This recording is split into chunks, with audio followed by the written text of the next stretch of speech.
Good evening. I hope you all are doing well. आज हम एक बार फिर 1984 को एनालाइज करते हैं. 1984 actually was completed on 1948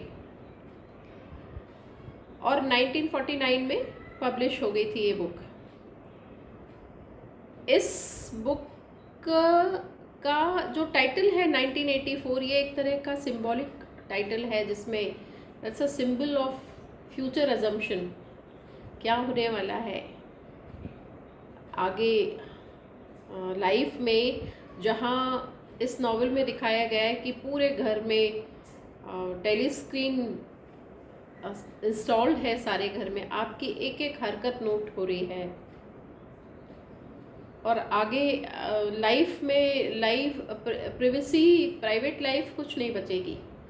तो ऑथर का जो बेस है, इसका बेसिक एलिमेंट है इस नॉवल का, वो है totalitarianism is era of totalitarian, right. As name suggest, जैसे नाम से पता है कि ये पूरी पावर और कंट्रोल जब एक पार्टी के हाथ में आ गई तो वो होता है टोटलिटेरियन. तभी तो कहते हैं विपक्ष बड़ा मजबूत होना चाहिए. दोनों ज़रूरी है बैलेंस रखने के लिए. विपक्ष भी उतना ही, ओपोनेंट भी उतना स्ट्रांग होना चाहिए, है ना. तो ये जो नॉवल है, अच्छा, जॉर्ज ऑरवेल ने लिखी है ये नॉवल. और जॉर्ज ऑरवेल इंडिया में ही बॉर्न हुए थे, मोतीहारी बिहार में. लेकिन जब वो 1 साल के ही थे तभी वो लोग ब्रिटेन शिफ्ट हो गए थे. जॉर्ज ऑरवेल का दूसरा नॉवल है एनिमल फार्म, वो भी पॉलिटिकल नॉवल है और वो भी बहुत ज़्यादा वर्ल्ड वाइड फेमस है और टाइमलेस है. जैसे 1984 भी टाइमलेस है, आज भी उतना ही रेलेवेंट है, बल्कि ज़्यादा रेलेवेंट है, क्योंकि आज हम देख रहे हैं कि CCTV, we are under surveillance. CCTV every now then everywhere CCTV is installed, है ना. सड़क में, होटल में, इधर उधर सब जगह, अपार्टमेंट में, घरों में, सब जगह CCTV. हम सब CCTV कैमरे की निगरानी में है ना. यही इसका बेस है. एक बात क्यों, क्योंकि यहाँ पे कंट्रोल कौन कर रहा है हम सबको? गवर्नमेंट का कंट्रोल कर रही है, क्योंकि एक सबसे ज़्यादा पावरफुल पार्टी है, राइट, जिसका बॉस है बिग ब्रदर. और इस नॉवल में जो बिग ब्रदर है वो कभी सामने नहीं आता, लेकिन उसकी बड़ी बड़ी मूछें और उसका हर थोड़ी थोड़ी दूर में उसका एक स्लोगन है जो बहुत कॉमन है इस नॉवल में, big brother is watching you. तो इसीलिए आपकी एक आपकी हरकत, आपकी थिंकिंग, इवन थॉट क्राइम करके एक सेल है इस नॉवल में. तो इस नॉवल में को जॉर्ज ऑरवेल ने सोसाइटी को 3 राष्ट्रों में विभाजित कर दिया है: ओशियाना, ईस्ट एशिया और यूरेशिया. ओशियाना जो है वो मॉडर्न कंट्रीज़ आती हैं उसमें, फिर ईस्ट एशिया में तो कंबोडिया और लेओस और ऐसी कंट्रीज़ आती हैं, और यूरेशिया में central Asia, middle Asia, India, इस तरह से उन्होंने डिवीजन कर दिया है कंट्रीज़ का. और वो है ओशियाना. बेसिकली 3 पार्ट्स में राष्ट्र डिवाइड, पूरी सोसाइटी डिवाइड है: ओशियाना, ईस्ट एशिया और यूरेशिया. इसी तरह से मिनिस्ट्री भी डिवाइडेड है, और ज़्यादा नहीं है इनका मिनिस्ट्री, बहुत ज़्यादा नहीं है इनकी. मिनिस्ट्री ऑफ ट्रूथ है, मिनिस्ट्री ऑफ लव है, राइट, मिनिस्ट्री ऑफ पीस है. इस तरह से मिनिस्ट्री भी डिवाइडेड है.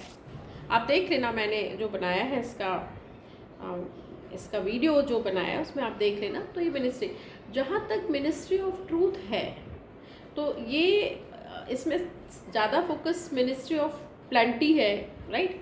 तो मिनिस्ट्री ऑफ ट्रूथ में हीरो, इसका जो हीरो है विंस्टन स्मिथ करके है. विंस्टन स्मिथ 39 ईयर्स का लड़का का एज का पर्सन है, जो शादीशुदा है, लेकिन कैथरीन इसकी वाइफ थी जिसको वो छोड़ चुका है, क्योंकि कैथरीन पार्टी को फुल फ्लेजेडली फॉलो करती है. उसको लगता है कि लाइफ फन नहीं है, और जैसा पार्टी की फिलॉसफी है कि नहीं नहीं, लाइफ में आपकी पूरी एनर्जी जो है should be use for the party, तो आपकी अपनी पर्सनल लाइफ कुछ भी नहीं है।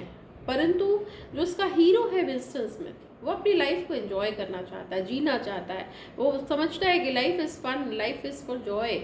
लेकिन उसकी वाइफ कैथरीन जो है वो उसको कोई फिजिकल प्लेजर नहीं देना चाहती। वो कहती है कि yes she is ready, but that is only for production, कि भाई बच्चा पैदा करना है तो ठीक है, अदरवाइज सब बेकार है और हमें पार्टी के लिए काम करना है, इस तरह। तो वो छोड़ देता है उसको। अब ये यहाँ मिनिस्ट्री ऑफ ट्रूथ में काम करता है, जिस डिपार्टमेंट में काम करता है वो डिपार्टमेंट ऑफ रिकॉर्डिंग, जहाँ विंस्टन स्मिथ का काम है कि पूरा पास्ट और हिस्ट्री को चेंज करके नए तरह से उसको डेवलप करना और ये बताना कि नहीं हिस्ट्री ऐसी ही थी। तो ये डिस्टॉर्शन और टैम्परिंग ऑफ डेटा, ये इसका काम है, जिससे ये बिल्कुल खुश नहीं है, बिल्कुल सेटिस्फाइड नहीं है। तो ये क्या करता है, एक पेन और डायरी ले लेता है, जबकि पेन डायरी लिखना बहुत बड़ा क्राइम है, क्योंकि एक क्राइम थॉट क्राइम करके एक सेल है, लेकिन ये लिख लेता है। तो ये जहाँ से शॉपकीपर से डायरी और पेन लेके आता है वो समझ जाता है और ही इज़ नोटिस, इसको लोग नोटिस कर लेते हैं, लेकिन फिर भी रिस्क लेके ये लिखता है। फिर इनका पर मंथ एक सेशन कह सकते हैं हम, एक प्रैक्टिस होती है और उसमें 2 मिनट हेट प्रैक्टिस होती है। मतलब आपको ज़ोर ज़ोर से आप एक्सप्रेस कर सकते हो अपना गुस्सा, लेकिन कॉन्ट्राडिक्शन बहुत है इस नॉवल में, और उसमें कॉन्ट्राडिक्शन ये है कि ये पार्टी के अगेंस्ट नहीं बोल सकते आप। तो ये क्या करता है कि जब ये अच्छा, ये मैंडेटरी है सबके लिए, आप वहाँ पे पूरे लंदन का सेटिंग है इसमें, और पूरे लोगों को वो फॉलो करना है without by default, without fail. तो हर मंथ ये प्रैक्टिस होती है और सब चिल्ला चिल्ला के ज़ोर से बोलते हैं, दूसरे कंट्रीज़ के लिए बोलते हैं, क्योंकि ये ऐसा समझते हैं कि भाई ये इन्होंने कॉमन लोगों के बीच में ये आइडिया फ्लोट कर दिया है कि लाइफ जैसे ब्रीथ करते हैं वैसे ही war is the part of life, we have to fight for survival all the ways. तो जब ये इस तरह से करते हैं और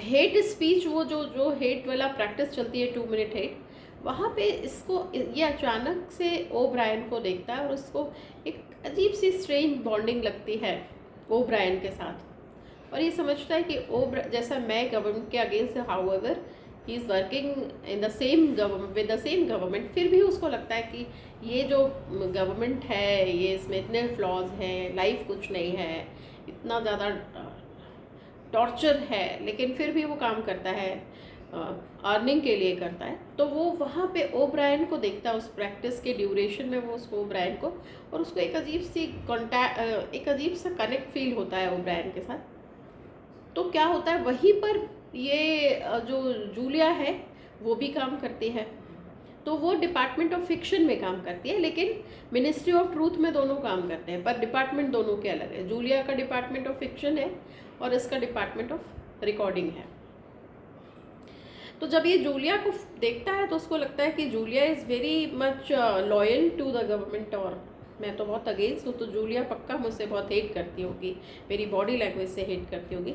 लेकिन उसको अचानक एक नोट मिलता है, जूलिया उसको एक नोट देती है जिसमें लिखा रहता है आई लव यू।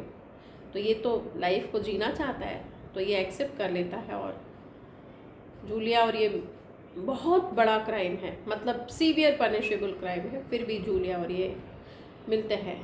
कहानी बहुत स्लो चल रही है, बहुत डिटेल है, धीरे धीरे काफ़ी कुछ होता है इसमें, लेकिन शॉर्ट में हम यहाँ पर कहानी को एनालाइज कर रहे हैं। तो क्या होता है कि ये एक शॉप के ऊपर एक रूम लेते हैं रेंट पे और वहाँ चुपचाप से मिलने लगते हैं। वहीं पे एक ब्रदरहुड एक नॉन कन्फर्मिस्ट का ग्रुप है जो गवर्नमेंट को फॉलो नहीं करते, उनकी एक अपनी एक ग्रुप बना हुआ है ब्रदरहुड। तो ये जब ब्रदरहुड से मिलता है तो नेचुरली ये बहुत उसमें लाइक माइंडेड पीपल हैं और ये बहुत खुश होता है और ये ज्वाइन कर लेता है सीक्रेटली। तो जब ये ज्वाइन करता है तो ये ओब्रायन को भी बताता है, उसको लगता है ओब्रायन भी मेरे जैसा ही है और ओब्रायन पक्का ज्वाइन करेगा ब्रदरहुड। तो वो ब्रदरहुड ओब्रायन को बताता है कि हमने ज्वाइन किया है, आप भी करो। और उसको मालूम है कि ये बहुत बड़ा क्राइम है जूलिया से, तो अपना लव बताता है कि I love Julia and we used to meet here, हम मिलते रहते हैं यहाँ पे। अब जब वो मिलता है तो ओब्रायन सब कुछ देख लेता है, और ओब्रायन एक दिन पुलिस आ जाती है और थॉट पुलिस एक सेल है, तो थॉट क्राइम इस तरह का आपने सोचा भी गलत तो आपको पुलिस पकड़ लेगी। और फिर प्रूफ होते हैं इनके पास, क्योंकि ओब्रायन सारे प्रूफ कलेक्ट करता रहता है, और अल्टीमेटली पुलिस दोनों को, जो कहानी में बस बहुत कुछ है पर वो मेन यही है कि वो जूलिया और विल्सन स्मिथ को लेकर चले जाते हैं। अच्छा, इसमें बहुत सारे टर्म्स भी हैं, न्यूज़ स्पीक, डबल थिंक। ये सब डबल थिंक इज कॉन्ट्राडिक्शन, कि आप एक डायरेक्शन में नहीं सोचते। गवर्नमेंट स्विच करती है, स्विंग करती है, तो आपको भी गवर्नमेंट के साथ स्विंग करना है, स्विच करना है। आपको गवर्नमेंट कहती है 2 2 4, तो आपको कहना है 2 2 4। गवर्नमेंट कहती है 2 2 5, you have to speak, you have to accept 2 2 5। आपके अपने कोई एग्जिस्टेंस नहीं है, कोई थॉट नहीं है।